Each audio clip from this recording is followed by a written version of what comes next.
The Department of Homeland Security is increasing security at foreign airports. The move is in direct response to the downing of a Russian plane over Egypt. Here's what we know so far about the investigation. U.S. intelligence officials tell CBS News terrorism is the leading theory and that it's possible a bomb blew up the plane. But there is still no conclusive evidence of an explosive device. Russia decided today to stop all flights to and from Egypt until security there improves. The decision leaves thousands of Russians stranded in Egypt, on top of the British tourists who, too, have had trouble leaving after their country cut off flights this week. And the big question remains, was ISIS behind the crash as they've claimed? And if so, how were they able to do it? Jeff Pegues is in Washington to help clarify what's going on right now. We know the Department of Homeland Security announced they will be supplementing security at airports overseas for U.S.-bound flights. What more can you tell us about that?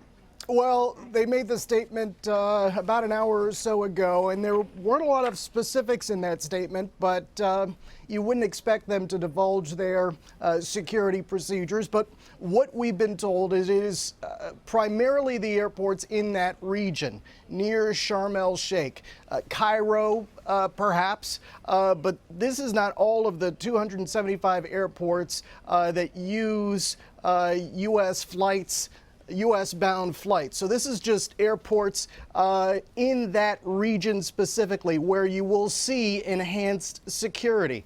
So they wouldn't get into too many specifics about what that enhanced security involves, but you can imagine, you've seen it at U.S. airports where you have more pat-downs, more checks at the security checkpoints, and more baggage checks, things like that. So this is a call for more enhanced security from U.S. officials at some of these airports with the nonstop flight overseas to the U.S.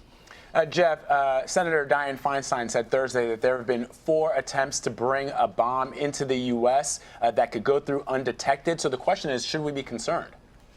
Well, there have been a lot of questions about TSA security over the last several months, especially. You're both aware of this covert testing that the Inspector General of the Department of Homeland Security conducted, and 95% of the time prohibited items were got through security. So in light of that report, there were a lot of questions about how effective the screening procedures were. But since then, the Secretary of the Department of Homeland Security has ordered retraining and stepped up procedures. So there are legitimate questions about security procedures, and the Secretary of the Department of Homeland Security is attuned to that. He's very sensitive about that. We've talked to him about it, and he has said that he has ordered changes and stepped up security at U.S. airports. But right now, the focus is on these airports overseas with direct flights to the U.S. And this was a message from the Department of Homeland Security today with this statement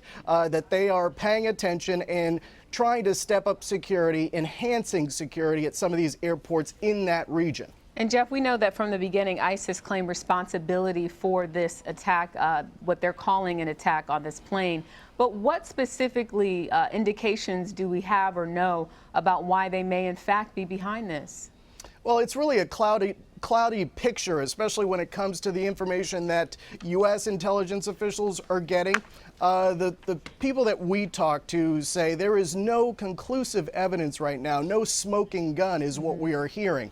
So they're trying to gather as much information as they can. The problem here is that they don't have, U.S. intelligence officials do not have direct access to a lot of the evidence from the scene of that crash. You have the Russians and you have the Egyptians who have most of the control over that scene. So U.S. intelligence officials are gathering the information that they can. There is this satellite data that we've talked about over the last couple of days that picked up 4 explosions. There was one initial explosion and then 3 other explosions. And then there were other data points that U.S. intelligence officials are getting. So yes, they are leaning toward being able to say that it was a bomb that took down this plane, but they're still not 100% there yet. And from what we're hearing, they're not close to being there yet. There is still a lot of work to be done, a lot of evidence to be gathered and analyzed. Jeff, I'm wondering what information we have, if any, about the intelligence gathering and the intelligence sharing that is going on between the United States, intelligence officials here, intelligence officials in the UK, and in Russia and Egypt, because up until this point, up until today, they'd been reluctant, Egypt and Russia, to ascribe this to a terrorist act, but now it appears that they're coming around. Well, you know, and this is not unusual what we're seeing in this case. We saw it last year with MH17, and that was the plane that was shot down over Ukraine. So this is not unusual for there to be these turf battles, for lack of a better phrase. And sometimes information sharing in situations like these is not as easy as one who is not in the intelligence community might expect it to be. And so there are some barriers up, but there is an effort on the part of U.S. intelligence officials and U.S. investigators, especially to gather as much information as they can and to really be cautious before determining and coming out and saying conclusively that this was a bomb. They're just not there yet. Mm-hmm. With flights suspended from Russia to Sharm el-Sheikh, how will the more than 40,000 vacationers get home? Well, the Russians came out today and they are working on that.